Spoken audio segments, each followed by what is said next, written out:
इतने वर्षों के बाद सारे के सारे परिवार के सदस्य मिलने के लिए गए हैं, देखने के लिए गए हैं। इतने वर्षों के बाद बेटा कितना बड़ा हो गया है। ये भिक्षुक लाइफ, ये सन्यासी लाइफ कैसी होगी? क्या उसने बाल बढ़ाए हुए हैं? क्या उसने सिर मुंडवाया हुआ है? कौन से कपड़े पहनता है? इत्यादि इत्यादि बड़े भाव चाव से अपने पुत्र को देखने के लिए गए हैं। जाके सबने संत जी को भी प्रणाम किया। लड़के ने पूछा, रोहिणी नहीं आई? रोहिणी उसकी बहन का नाम है। संकोच में है, जाऊं ना जाऊं। क्या हुआ है उसे? क्यों नहीं आई मुझे मिलने के लिए? किस बात का संकोच है उसे? कहा, तू तो जानता है कि वह बहुत सुंदर थी। अब नहीं। उसके मुख पर कील मुहासे इतने हो गए हैं, ऐसे हो गए हैं जैसे फफोले होते हैं। वह अपना मुख किसी को दिखाना नहीं चाहती। रोग की लंबाई इतनी हो गई है कि वह परमात्मा से भी रुष्ट, संतों महात्माओं से भी रुष्ट, सबसे रुष्ट, हमसे भी रुष्ट, जैसे हम दोषी हो। परमात्मा से भी रुष्ट, जैसे परमात्मा का दोष हो। संतों महात्माओं से भी रुष्ट, जैसे उनका दोष हो। निराश है बहुत, अतएव घर से बाहर नहीं निकलती।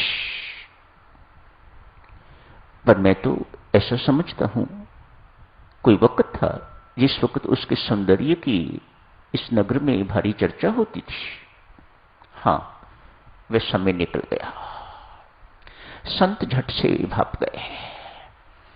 ये उसी के अभिमान का प्रतीक, ये अभिमान का भूत उसके सिर पर सवार हो गया होगा, सौंदर्य का भूत। उसी के कारण ये सब चीजें हुई हैं। उसी अभिमान को लगी ठेस, तो अब क्रुद्ध जीवन है, अब ईर्ष्यालु जीवन है। सब प्रकार की अग्नियां उसके अंदर अब जल रही हैं। वह किसी को देखना नहीं चाहती। ऐसा नहीं है कि वह किसी को मुंह नहीं दिखाना चाहती, लेकिन वह संसार से, प्रकृति से, परमात्मा से, वातावरण से, परिस्थितियों से इतनी रुष्ट है कि वह उनकी शक्ल नहीं देखना चाहती। ऐसी हालत उसकी हो गई है। बातों में रोहिणी का आगमन हो गया। आ गई, आखिर भाई था, मिलने के लिए आई, रहा ना गया। बैठ रोहिणी, तो इतनी देरी से क्यों आई है? क्या बात है? अपना मुख थोड़ा सा ऐसे करके खोला, दिखाया। छोड़ इस चिंता को, भाई ने कहा, भूल जा इसे, फॉरगेट अबाउट इट।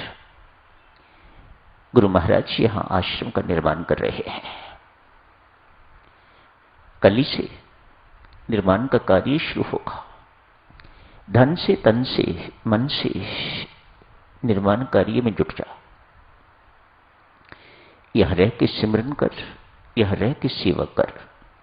तन से भी कर, धन से भी कर, एवं मन से भी कर।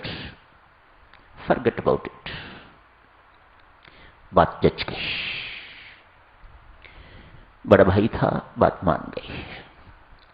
रोहिणी के पास निजी जो कुछ भी था उसे बेच डाला। जो पैसे इकट्ठे हुए वह गुरु महाराज के चरणों में रख दिए। महाराज इसे निर्माण कार्य में लगा दीजिएगा। सुबह खाना खा के, नाश्ता इत्यादि करके तो आ जाती है, दिन भर वहीं रहती है।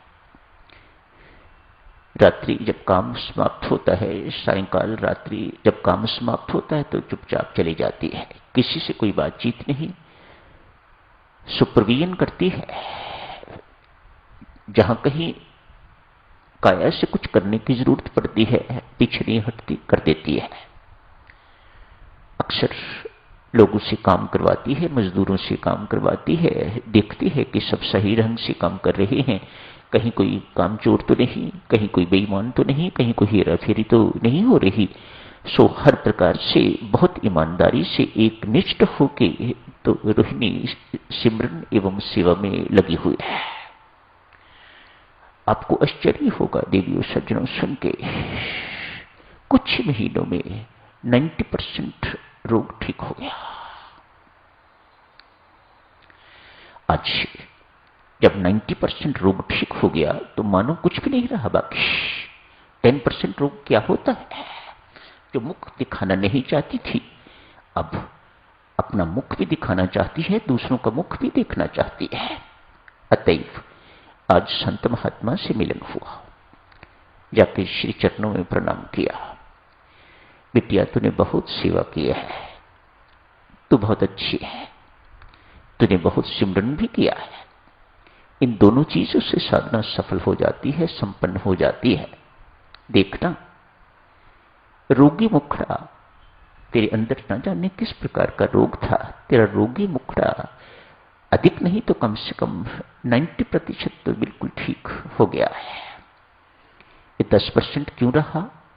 इसलिए तूने जो सिमरन और सेवा की यहां पर तन से, मन से, धन से, वह अपनी इच्छा से नहीं थी, भाई की इच्छा थी।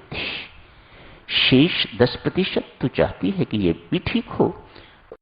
अब अपनी इच्छा से सिमरन एवं सेवा कर, मैं तुम्हें आश्वासन देता हूं, तेरा शेष रोग भी ठीक हो जाएगा। तू जानती है बच्ची, ये रोग किस कारण से था? तुझे अपने सौंदर्य का बहुत अभिमान हो गया था। तू किसी दूसरे को सुंदर मानती नहीं थी। मेरे से अधिक कोई सुंदर हो सकता है, ये मानती तू स्वीकार करने को तैयार नहीं थी। यदि कोई था तो उसके प्रति ईर्ष्या। यदि कोई ये कहता कि तेरे से अधिक वह सुंदर है तो ये तेरे से सहन नहीं होता, तो क्रोध से आग बबूला हो जाती। 3 तीन अग्नियां तेरे अंदर जल रही थी। उन्हीं अग्नियों के कारण, उन्हीं ज्वाला के कारण तेरे अंदर ये रोग आ गया है, चमड़ी का रोग। ठीक हो जाएगा। 10% जो बाकी रहता है वह भी ठीक हो जाएगा। संत महात्मा यहां समझाते हैं, साधुजनों घोषणा करते हैं, आप मानो ना मानो, डॉक्टरी, मेडिकल साइंस, आयुर्विज्ञान इस बात को माने या न माने, वे बेशक कहें कि टीबी का कारण माइकोबैक्टीरियम है, टाइफाइड का कारण साल्मोनेला टाइफी है, इत्यादि इत्यादि। पस पड़ गई है वह स्टेफिलोकोकस के कारण है। सब ठीक बातें होंगी, वो भी ठीक है, लेकिन ये भी गलत नहीं है। बहुत सी हमारे शारीरिक रोग, मानसिक रोग एवं आध्यात्मिक रोग देवी सज्जनों अभिमान, ईर्ष्या, क्रोध एवं द्वेष के कारण। तो आज चर्चा यही समाप्त करते हैं। कल इस चर्चा को और आगे जारी रखेंगे। धन्यवाद।